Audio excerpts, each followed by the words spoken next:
Introducing next on my radio show and podcasts, accepting my invitation for an interview. I'm joined by Charley Foskett, who is part of the collective Kringles Heart Club Band. It's very nice to speak with you, which is this afternoon up to the moment. So, how are you today, and where are you situated at present in the world? I'm very well today, thank you. And seeing that today is all we have at this very moment in time, I'm happy about that. Uh, I'm based in Buckinghamshire, in a wonderful little village in Buckinghamshire in the UK. And yeah, I wasn't actually one of Colonel Kringle's Christmas Hearts Club band. That was just something that I helped to create for the client being um, uh, Diego Guzman, who played bass on the track. Sure. Thanks for sharing that. Have you always been into music? Um, well, since I would guess about 1963, um, which ages me a little bit. Uh, and yeah, so when I left school, um, I bought a guitar off a guy down the street, a school friend who got the girls, and I was envious of that. So I thought I'll buy his guitar and then they'll come around my place. They didn't. So I learned to play the guitar, and within a year or so, I was out gigging, and that was the year I left school, and I was making more money off gigs than I was making off being a trainee printer at the time. And then I went on to be a session musician, touring, playing bass with lots of, you know, really great bands throughout the latter half of the 60s and the 70s. And then in the beginning of the 80s, I thought I'd just buy a tape recorder because I got fed up with touring, and it's kind of hard work, and you spend, I don't know, 95% of the time you're together with a band, not making music, you're traveling. Mhm. Um, and I kind of got fed up with that. So, um, yeah, I got into music production, and I'd spent, oh, I don't know, years before that in studios as a session bassist. Um, and yeah, got into production, started writing, composing music for anything and everything. And then I kind of got a break. Um, I can't remember what it was, with some record company. And one thing ended up, you know, another and another and another. And then I ended up with an office in EMI Records and working with some of the biggest artists in the Mm. world. And what part of, like, say, the UK were you originally from, brought up? Well, yeah, I come from Tyneside, like I'm a Geordie now. That makes sense because And I got up at the end when I'm talking. on the Colonel Kringle's band features one of the ex-members of Lindisfarne. It does, yes. Marty Craggs. Yeah. And fast forward to today, your input with So Merry Christmas, Everyone. How did you get involved with this one? I got, well, Diego, the writer, um, he sent me a demo of a song he'd written called Merry Christmas. So Merry Christmas, everyone. And it was kind of like quite hard hitting American sounding rock, a bit like, I don't know, Hot Chili Peppers or something. Um, and I just didn't hear the sort of warmth of a Christmas vibe to it. And when he came for the meeting, I suggested, why don't we do a Beatles-esque kind of vibe to the record? And he'd already read my CV and everything, and I'd worked with two Beatles, so he couldn't really, he couldn't really argue with it. That's how I heard it, and yeah, then we got to work on it, and I needed a vocalist who was uh, going to make the right noise. And Marty Craggs, who is an old friend, I'd gigged with him in many bands before Lindisfarne, after Lindisfarne, um, uh, and we knew each other for, well, forever.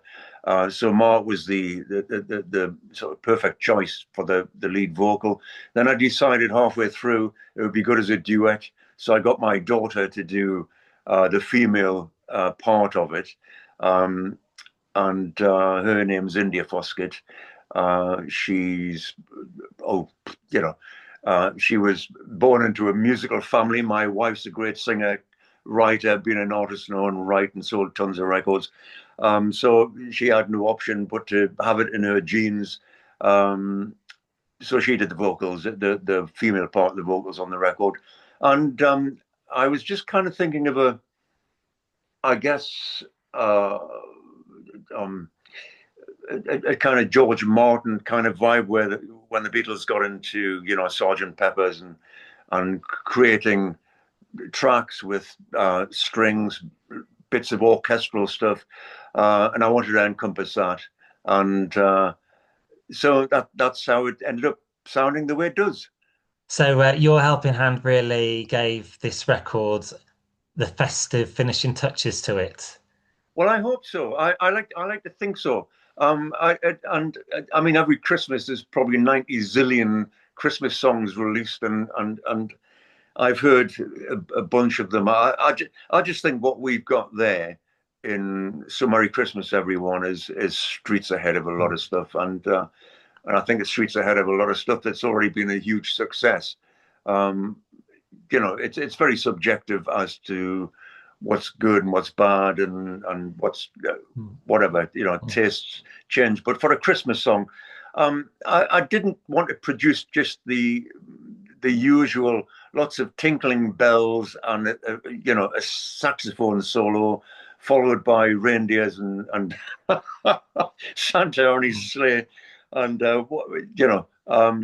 so we the song didn't merit that kind of what can I say without sounding a bit cringy.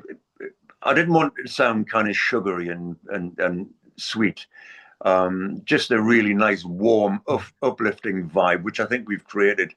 And luckily, I mean, the song actually got lost for, oh, crikey, I actually produced it almost a decade ago. And of course, after the production and creating the video, which is great, there's a fabulous video attached to it, which hilariously was filmed in the middle of July, I think, June or July, with fake snow falling all around. But yeah, the song actually got lost because when Diego went his own way and I got back to the next client and doing the next production, people kind of out of sight, out of mind, so to speak. And I thought he'd released it and so forth and so forth, and didn't hear him from for quite a number of years. And it was only earlier on this year that I found it on. Excuse me. I found it on a hard drive that I was going through because we just moved house a couple of years ago, still emptying boxes. And of course, my last studio, which was a big studio with all the everything big studios have, I got rid of a lot of stuff, sold a lot of gear off, all the old analog gear, and all the hard drives were just put in a box. And the hard drives I'm using at the moment aren't those hard drives. So I was just going through the old hard drives and looking to see what was on there. And there it was. And as soon as I heard, I went, "Oh my goodness!" I felt like I'd just rediscovered, jewels on the Nile or the crown jewels. Hence the release.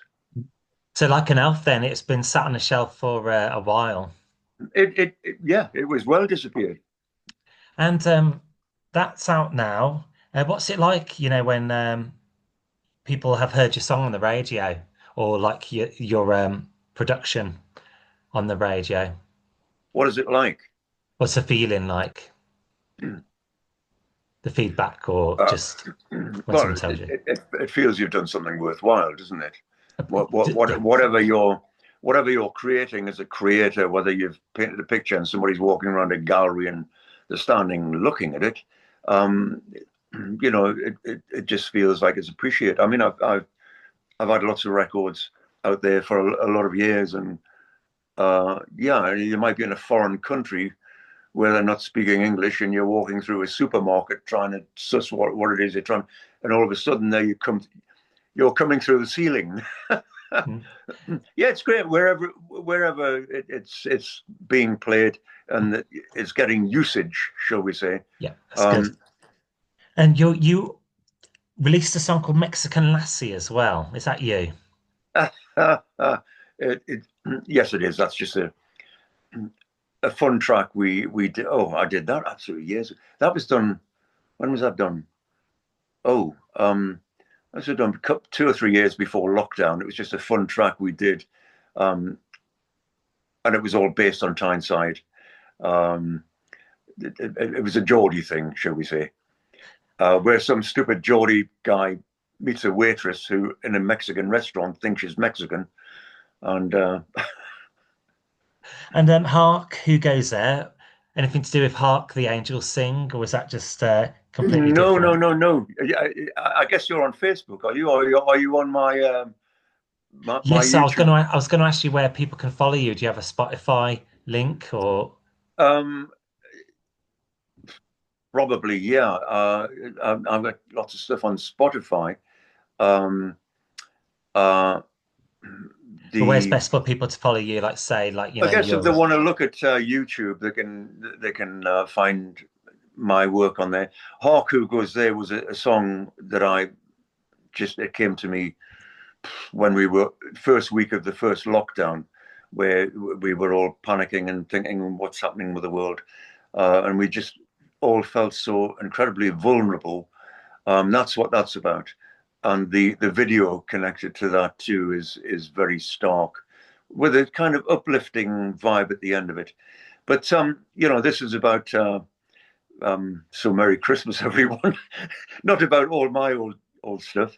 yeah, the Say Merry Christmas is your focus single, but I always ask my guests about their previous catalogue work, Oh, crikey, just out of massive, interest. But we'll just leave yeah, them to massive there. stuff. I mean, So people say, "Who have you worked with?" And I go, "Oh, crikey!" I mean, my CV is kind of like the length of the M1 motorway, um, and I usually say, "Oh, I've worked with two Beatles, a Rolling Stone, and one Led Zeppelin, and hundreds of others." yeah, So you know, there you go. well, keep doing what you do. I think that's everything I wanted to ask you for today's show. So the new single, "So Merry Christmas," out now, as you said, and that was Charley Foskett. Um, you're the producer for the new single for the I'm the producer, and I also did all the musical arrangement. yeah. I just want to say Yeah, thanks for your contribution on today's show. my pleasure, my pleasure. Anytime. You're most welcome.